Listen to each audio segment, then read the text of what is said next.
बिस्मिल्लाहिर्रहमानिर्रहीम। अस्सलाम वालेकुम। आज हम क्लास 10th का सब्जेक्ट मैथमेटिक्स, इसका चैप्टर नंबर 1 जो है क्वाड्रेटिक इक्वेशन, उसका आगाज़ करने जा रहे हैं।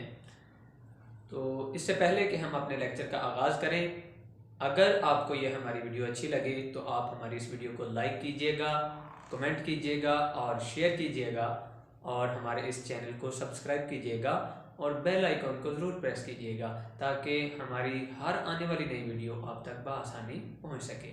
थैंक यू जी। तो आते हैं अपने टॉपिक की तरफ। आज का हमारा लेक्चर है क्वाड्रेटिक इक्वेशन के बारे में।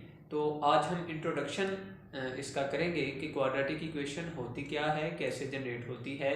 तो उम्मीद है कि आज का हमारा ये लेक्चर लेने के बाद आप किसी भी इक्वेशन को देखकर बआसानी बता सकेंगे कि क्वाड्रेटिक इक्वेशन क्या होती है और कैसे ये क्वाड्रेटिक इक्वेशन जो है वो स्टैंडर्ड फॉर्म में आती है, कैसे प्योर क्वाड्रेटिक इक्वेशन फॉर्म में जाती है। तो आगाज़ करते हैं क्वाड्रेटिक इक्वेशन का। तो यहाँ हमने लिखा है quadratic equation, an equation which contains the square of unknown variable quantity। हमने यहाँ पे लिखा है ऐसी इक्वेशन जो कि अननोन वेरिएबल का स्क्वायर रखती है, यानी कि the equation which contain highest degree 2। Simple words में हम यूं कह सकते हैं, ऐसी इक्वेशन जिसकी हाईएस्ट डिग्री 2 होती है उसको हम क्वाड्रेटिक इक्वेशन का नाम देते हैं। डिग्री मींस पावर, वेरिएबल की, अननोन क्वांटिटी की पावर होती है, उसकी एक्सपोनेंट कह सकते हैं, उसकी डिग्री कह सकते हैं। तो अगर किसी भी अननोन क्वांटिटी की जो डिग्री है, पावर है या एक्सपोनेंट है, अगर वो 2 होता है तो फिर हम कहते हैं ऐसी इक्वेशन को कि वो क्वाड्रेटिक इक्वेशन होती है। But no higher power is called quadratic equation, यानी कि ना तो उसकी पावर 2 से ग्रेटर हो और ना ही 2 से कम हो। अगर किसी भी इक्वेशन में अननोन क्वांटिटी की जो हाईएस्ट डिग्री है, उसका एक्सपोनेंट है, उसकी पावर है, वो 2 होती है, तो फिर हम कहेंगे कि ये हमारी जो इक्वेशन है वो क्वाड्रेटिक इक्वेशन है। ठीक है। अगर उसमें वेरिएबल की हाईएस्ट डिग्री 1 आ जाती है तो भी वो क्वाड्रेटिक इक्वेशन नहीं होगी। अगर उसमें अगर उसमें इक्वेशन की जो हाईएस्ट डिग्री है वो 2 से ग्रेटर आ जाती है, लेट्स सपोज 3 आ जाती है, पावर 4 आ जाती है, तो फिर ऐसे इक्वेशन को भी हम क्वाड्रेटिक इक्वेशन नहीं कहेंगे। सिर्फ वही इक्वेशन क्वाड्रेटिक इक्वेशन होगी जिसमें अननोन क्वांटिटी की जो हाईएस्ट पावर है वो क्या हो, वो 2 हो, तो फिर ही वो इक्वेशन जो है वो क्वाड्रेटिक इक्वेशन कहलाती है। तो यहाँ पे हमने लिखा है second degree equation in one variable. In one variable का मतलब है कि हमारे पास ये जो कंप्लीट इक्वेशन है, इस कंप्लीट इक्वेशन के अंदर जो अननोन क्वांटिटी है वो सिर्फ एक ही यूज होती है, यानी कि x। जैसा कि मैंने इस स्टैंडर्ड फॉर्म में, ये मेरे पास जो क्वाड्रेटिक इक्वेशन की स्टैंडर्ड फॉर्म है, इसके अंदर जो वेरिएबल यूज किया हुआ है वो सिर्फ x यूज किया है यहाँ पे। ठीक है। तो ऐसी इक्वेशन जिसमें एक ही अननोन क्वांटिटी यूज होती है उस इक्वेशन को हम इक्वेशन इन वन वेरिएबल बोलते हैं। अब चूंकि इसमें हाईएस्ट डिग्री 2 है तो इस इक्वेशन को हम quadratic equation in one variable कहेंगे। ठीक है जी। तो क्वाड्रेटिक इक्वेशन का दूसरा नाम है सेकंड डिग्री इक्वेशन। इसको सेकंड डिग्री इक्वेशन भी बोला जाता है। तो यहाँ पे मैंने ये आपके पास लिखा है ax square plus bx plus c is equal to 0। तो यहाँ पे ये जो a b और c है ये क्या है, वेयर यहाँ पे हमने लिखा है where a not equal to 0, कि a जो है वो कभी भी 0 नहीं हो सकता। ठीक है।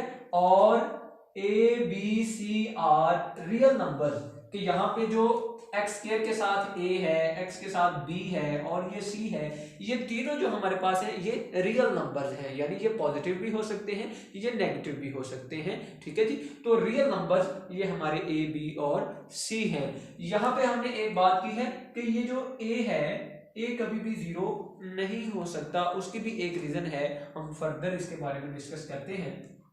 तो ये जी हमारे पास एक स्टैंडर्ड फॉर्म आ गई है, स्टैंडर्ड इक्वेशन आ गई है क्वाड्रेटिक इक्वेशन की, कि कोई भी इक्वेशन हमने देखनी हो कैसे स्टैंडर्ड फॉर्म में है तो उसका इस फॉर्म में होना जरूरी है, ax square plus bx plus C is equal to 0। अगर इस फॉर्म में कोई भी इक्वेशन होगी तो फिर हम कहेंगे कि ये हमारी स्टैंडर्ड फॉर्म में है, क्वाड्रेटिक इक्वेशन या सेकंड डिग्री इक्वेशन। जी तो यहाँ पे हमने लिखा है कि जो ए है एक्स स्क्वायर के साथ हमारे पास ए है, तो इट्स मीन ए जो है वो कोएफिशिएंट है एक्स स्क्वायर का। ठीक है जी, तो ए को हम कहेंगे it is the coefficient of x square. X square के लेफ्ट साइड पे जो नंबर होगा, जो भी क्वांटिटी होगी, अननोन क्वांटिटी के लेफ्ट साइड पे जो क्वांटिटी होती है उसको कोएफिशिएंट बोला जाता है। तो यहाँ पे हमारे पास एक्स स्क्वायर के साथ है ए, एक्स स्क्वायर के साथ ए है, तो ए जो है वो कोएफिशिएंट है एक्स स्क्वायर का। एज इट इज बी जो है वो एक्स के साथ है, ये जो बी है वो एक्स के साथ है, तो इट्स मीन एक्स का कोएफिशिएंट बी है। तो यहां हमने लिखा b is the coefficient of x.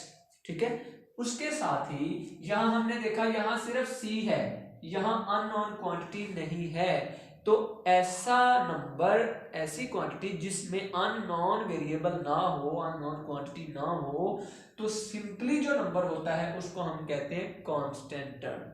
ठीक है, जिसके साथ वेरिएबल नहीं होता है। तो यहां हमने लिखा the constant term is C, कि सी जो है हमारे पास वो कांस्टेंट टर्म है। तो यहां से हमें आइडिया हो गया कि ए, बी और सी ये क्या हैं, कि ये कोएफिशिएंट्स हैं और कांस्टेंट्स हैं। ठीक है, और वेरिएबल जो यहाँ पे यूज हो रहा है वो सिर्फ एक्स यूज हो रहा है। आपने इसकी पावर पे नहीं जाना। जब हमने ये चेक करना होता है कि ये इक्वेशन 1 वेरिएबल है या 2 वेरिएबल है, तो उसके लिए सिर्फ हम ये देखते हैं कि आया उसमें x है, y है, z है, क्या क्या चीजें उसमें शामिल हैं, कौन कौन से वेरिएबल्स शामिल हैं, सिर्फ ये देखा जाता है, फिर उसकी डिग्री को नहीं वो देखा जाता। तो यहाँ पे लेट्स सपोज मैं एक इक्वेशन लिखने जा रहा हूँ, ax² plus by plus c is equal to 0। तो अगर इस इक्वेशन को हम देखें तो यहाँ पे एक वेरिएबल x आ रहा है, दूसरा वेरिएबल y आ रहा है, तो फिर ये मेरे पास जो है इक्वेशन ये 1 वेरिएबल नहीं कहलाएगी। ठीक है, तो ये इक्वेशन इन 1 वेरिएबल नहीं होगी। इक्वेशन इन 1 वेरिएबल कब होती है? जब उसमें सिर्फ एक ही वेरिएबल x या y या z, सिर्फ एक ही वेरिएबल जब उसमें आ जाता है, तो फिर हम ऐसी इक्वेशन को इक्वेशन इन 1 वेरिएबल कहते हैं। जी, तो यहाँ पे मैंने चंद एक आपके पास इक्वेशंस यहाँ पे फॉर एग्जांपल आपको दी हुई हैं, तो यहाँ से आइडेंटिफाई करते हैं कि कौन सी इक्वेशन क्वाड्रेटिक इक्वेशन है। अच्छा, इसमें भी फर्क आ जाता है। एक होती है सिंपली क्वाड्रेटिक इक्वेशन, एक होती है quadratic equation in standard form. ठीक है, स्टैंडर्ड फॉर्म में क्वाड्रेटिक इक्वेशन, तो स्टैंडर्ड फॉर्म में हमने पढ़ा तब ही होगी जब इस फॉर्म में आएगी, ax² plus bx plus c is equal to 0, यानी इक्वल टू 0 फॉर्म में जब आएगी तब वो होगी स्टैंडर्ड फॉर्म में क्वाड्रेटिक इक्वेशन। तो यहां मैंने जी लिखा x² minus 7x plus 6 is equal to 0, तो ये भी मेरी क्वाड्रेटिक इक्वेशन है। फिर मैंने लिखा 3x² plus 4x is equal to 5, ये भी मेरी क्वाड्रेटिक इक्वेशन है। कैसे मुझे पता चला कि ये क्वाड्रेटिक इक्वेशन है? तो इसके लिए मैंने देखा कि मेरी इक्वेशन में वेरिएबल की हाईएस्ट डिग्री है 2, यहां भी वेरिएबल की हाईएस्ट डिग्री है 2। क्वाड्रेटिक इक्वेशन की आइडेंटिफिकेशन के लिए सिर्फ हमने यही देखना होता है कि इस इक्वेशन की हाईएस्ट डिग्री कितनी है। तो यहां मैंने देखा इसकी भी हाईएस्ट डिग्री 2 है, इसकी भी हाईएस्ट डिग्री 2 है, तो इट्स मीन ये दोनों इक्वेशंस क्वाड्रेटिक इक्वेशंस हैं। लेकिन ये स्टैंडर्ड फॉर्म में है या नहीं है, उसके लिए हमें इस स्टेटमेंट को फॉलो करना पड़ेगा। ऐसी इक्वेशन जिसमें हाईएस्ट डिग्री 2 भी हो और वो इक्वल टू 0 फॉर्म भी हो, तो फिर हम उसको कहेंगे कि ये क्वाड्रेटिक इक्वेशन भी है और स्टैंडर्ड फॉर्म में भी है। तो यहाँ पे हमने देखा कि ये इक्वेशन जो हमारे पास है x² माइनस 7x प्लस 6, ये इज इक्वल टू 0 फॉर्म, यानी ax² plus bx plus c is equal to 0 form, ये इस फॉर्म में मौजूद है उसकी स्टैंडर्ड फॉर्म में। तो मैं यहाँ पे कहूंगा कि ये मेरी इक्वेशन जो है वो स्टैंडर्ड फॉर्म में भी है, क्वाड्रेटिक इक्वेशन भी अब ये है और स्टैंडर्ड फॉर्म में भी है। ठीक है, तो इसी तरह यहाँ पे हमने देखा 3x² plus 4x is equal to 5। अब ये जो इक्वेशन है ये इक्वल टू 0 फॉर्म में नहीं है, क्योंकि इक्वल टू 0 फॉर्म में यहां होगी तो फिर वो स्टैंडर्ड फॉर्म को रिप्रेजेंट करेगी। अब ये इक्वेशन क्वाड्रेटिक तो है क्योंकि इसमें हाईएस्ट डिग्री हमारे पास 2 है, ये हाईएस्ट डिग्री 2 तो है, लेकिन ये स्टैंडर्ड फॉर्म को रिप्रेजेंट नहीं कर रही। क्यों? क्योंकि यहाँ पे इक्वल टू जीरो फॉर्म का होना जरूरी था। दैट्स वाई ये इक्वेशन क्वाड्रेटिक तो है लेकिन स्टैंडर्ड फॉर्म में नहीं है। तो इस तरह से हमें आइडिया होता है कि क्वाड्रेटिक इक्वेशन में और quadratic equation in standard form में क्या डिफरेंस है। ठीक है जी। तो इसी से आगे हमारे पास अब बात आ जाती है इस चीज की, जो हमने यहाँ पे एक टर्म लिखी थी A not equal to zero. A zero क्यों नहीं होगा? तो ए जीरो इसलिए नहीं होगा कि अगर ए जीरो हो जाता है, अगर ए जीरो हो जाता है इस स्टैंडर्ड इक्वेशन में, यानी मैंने लिखा A x square plus B x plus C is equal to zero, इसमें अगर ए जीरो हो जाता है, zero x square plus B x plus C is equal to zero, तो ये मेरे पास स्टैंडर्ड इक्वेशन जो थी, क्वाड्रेटिक इक्वेशन जो थी, ये किसमें कन्वर्ट हो रही है? ये तो टर्म खत्म हो गई है, तो यहाँ पे हमारे पास आ रहा है b x plus C is equal to zero. अब ये जो इक्वेशन है मेरे पास, ये तो सेकंड डिग्री इक्वेशन नहीं रही है, अब ये क्वाड्रेटिक इक्वेशन नहीं है। क्वाड्रेटिक इक्वेशन नहीं है तो फिर ये कन्वर्ट हो चुकी है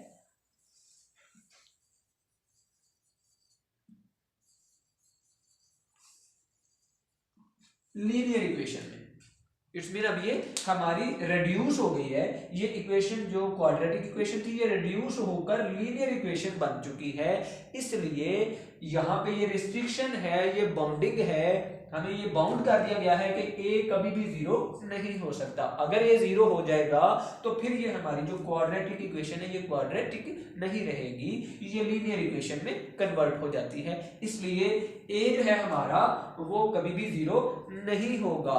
अगर यहाँ पे ए जीरो होता है देन हमारी ये जो क्वाड्रेटिक इक्वेशन है ये रिड्यूस हो जाएगी, रिड्यूस करेगी ए को, और फिर इसमें चली जाएगी ये लीनियर इक्वेशन में।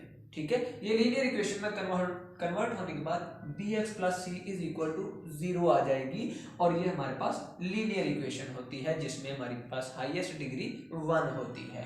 तो दूसरी बात कि अगर ये तो थी क्वाड्रेटिक इक्वेशन स्टैंडर्ड फॉर्म, और उसके बाद ए जीरो क्यों नहीं हो सकता? अगर ए जीरो होता है तो फिर हमारी क्वाड्रेटिक इक्वेशन किस में कन्वर्ट हो जाती है?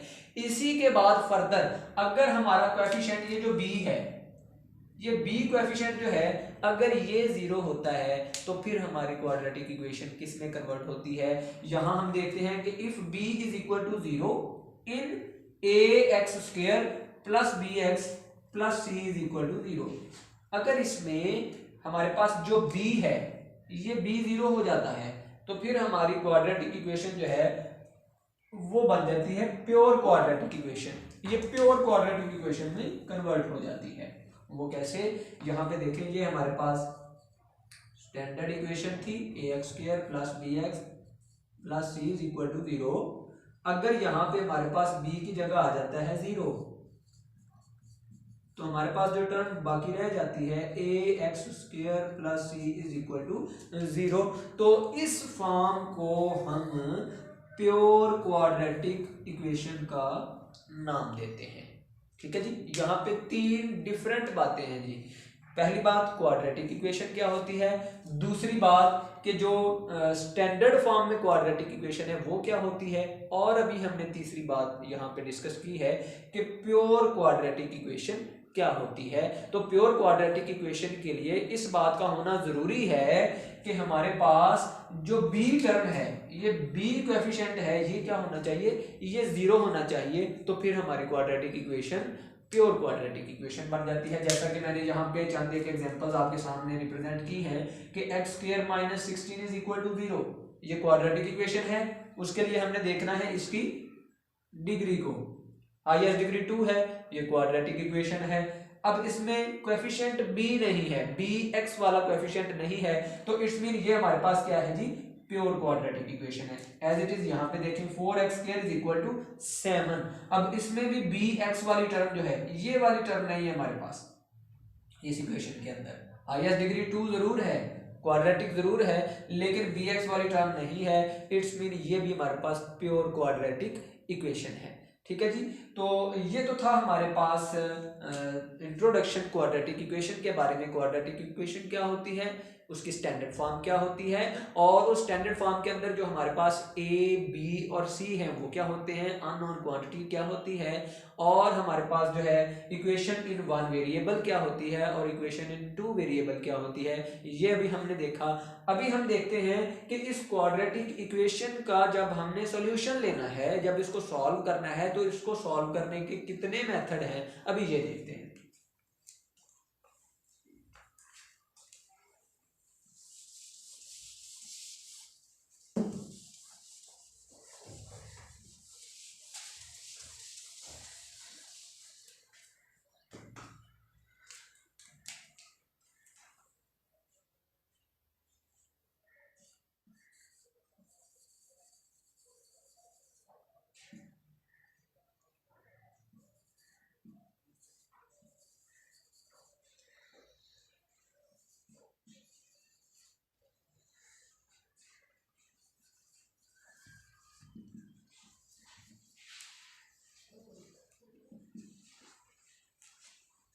यहाँ पे हमारे पास तीन मेथड्स हैं जिनकी मदद से हम क्वाड्रेटिक इक्वेशन को सॉल्व कर सकते हैं। सबसे पहले हमारे पास आ जाता है फैक्टराइजेशन मेथड।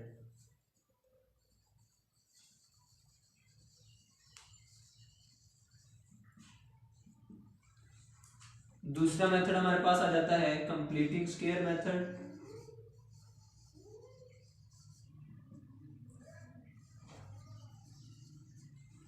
और तीसरा मेथड जो है वो हमारे पास आ जाता है क्वाड्रेटिक फार्मूला।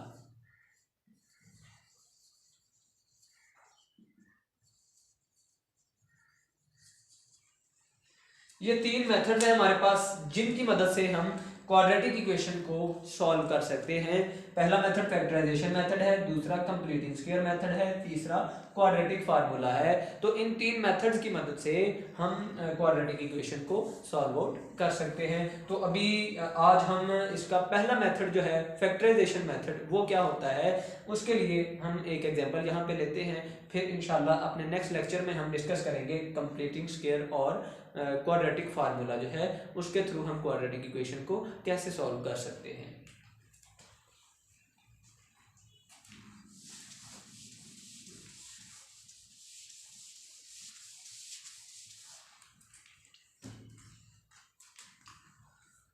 फॉर एग्जाम्पल हमारे पास एक क्वेश्चन है,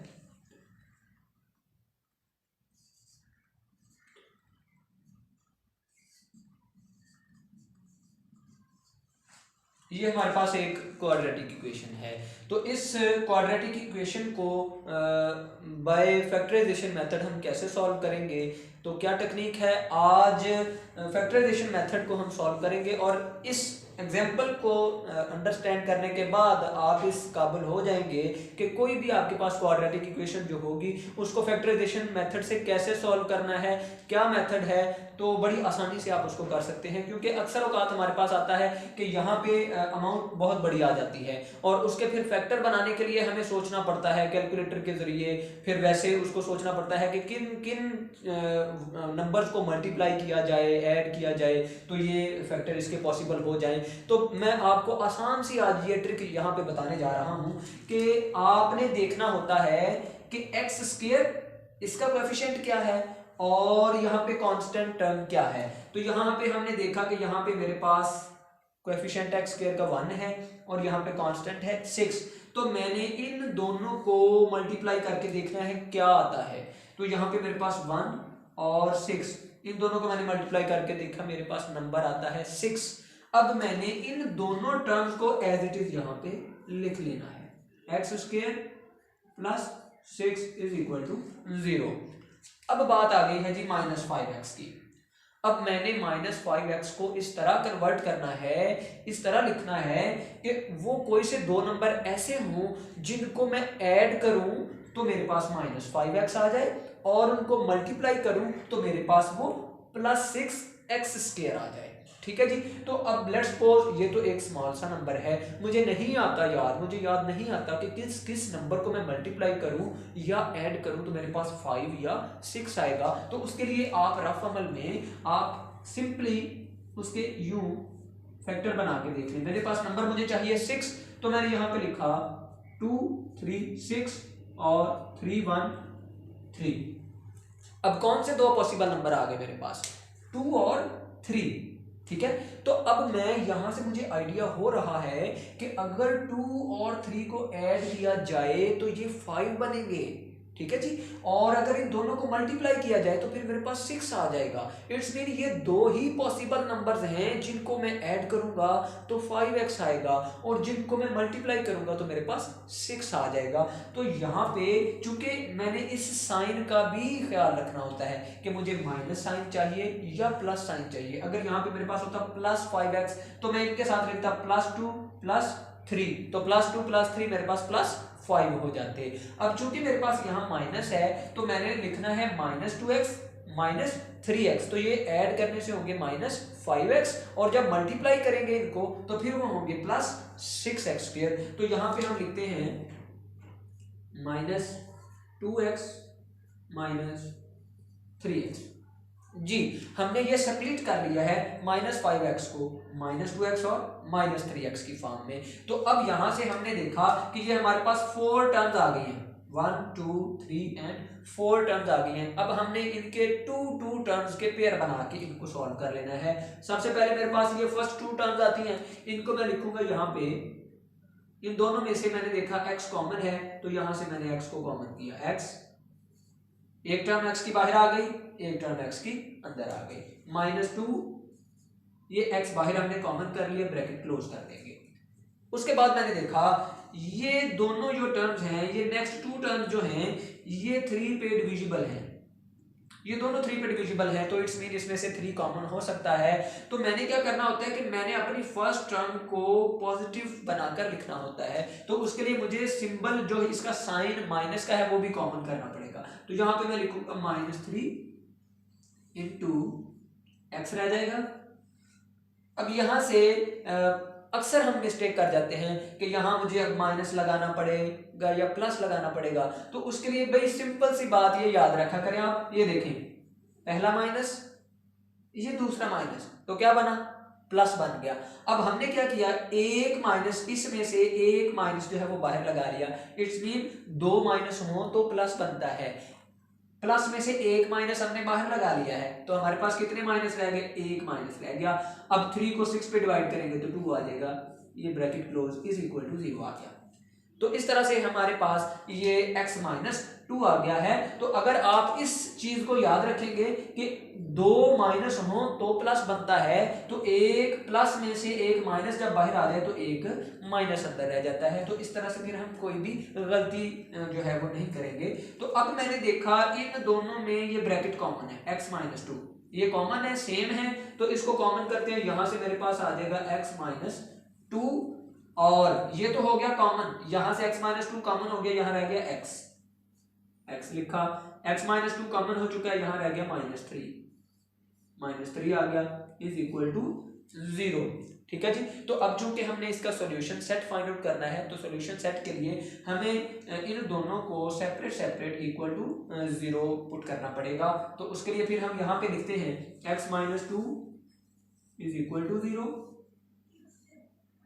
x -3 इज इक्वल टू 0। तो यहां से x इज इक्वल टू 2 और x इज इक्वल टू 3 हमारे पास जो है वो जवाब आ गया जी। ठीक है, तो ये मेथड था हमारे पास फैक्टराइजेशन मेथड। तो इस तरह से आप बड़ी ही आसानी के साथ बता सकते हैं क्वाड्रेटिक इक्वेशन को फैक्टराइजेशन मेथड के थ्रू सॉल्व करके कि उसका सॉल्यूशन सेट कैसे आता है। ठीक है, तो कोई भी आपके पास इक्वेशन आ जाती है, क्वाड्रेटिक इक्वेशन कोई भी आ जाती है, और उसमें आपने सिर्फ यही देखना है कि आपका x² के साथ क्या कोएफिशिएंट है, कांस्टेंट टर्म क्या है, उन दोनों को हम मल्टीप्लाई करेंगे, मल्टीप्लाई करके जो नंबर आएगा उसके हम यू फैक्टर बना लेंगे। फैक्टर बनाकर यहां से फिर पॉसिबल पेयर देखेंगे कौन कौन से बनते हैं, और फिर इस तरह से बड़ी आसानी से हम बता सकते हैं कि हमारा जो फैक्टर है वो कौन कौन से बनेंगे, जिनको ऐड करने से वही नंबर आए और मल्टीप्लाई करने से हमारे पास वो कोएफिशिएंट आ जाए। ठीक है जी, तो आज का लेक्चर जो है हमारा यहाँ पे इख्तिताम पजीर होता है। तो इस हमारी वीडियो से रिलेटेड आपको कोई भी क्वेश्चन हो तो आप हमारी वीडियो पे कमेंट कर सकते हैं। तो इंशाअल्लाह ताला हमारी नेक्स्ट वीडियो में हम डिस्कस करेंगे क्वाड्रेटिक इक्वेशन के जो नेक्स्ट 2 मेथड्स हैं, कंप्लीटिंग स्क्वायर मेथड और क्वाड्रेटिक फार्मूला कि इसके ज़रिए हम क्वाड्रेटिक इक्वेशन को कैसे सॉल्व कर सकते हैं। जी नेक्स्ट लेक्चर तक के लिए इजाज़त दीजिए। अल्लाह हाफिज़।